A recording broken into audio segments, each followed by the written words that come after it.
For today's episode, saktong-sakto dahil kakagising lang po natin and 10 hours since yung last nating meal. So this will serve like a fast blood sugar na normally ginagawa natin sa mga laboratory. For today, usual na almusal ng mga Filipino, which is pandesal. Meron tayong tatlong pandesal dito. Peanut butter.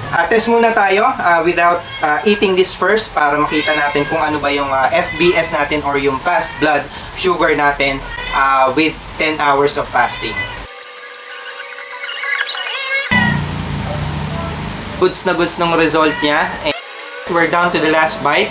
It has been 15 minutes since nung kinain natin yung pandesal. So compared dun sa ating soda kahapon na mas mataas di hamak ang maiidagdag ng pandesal at ng peanut butter yan sa ating blood sugar. So thank you so much.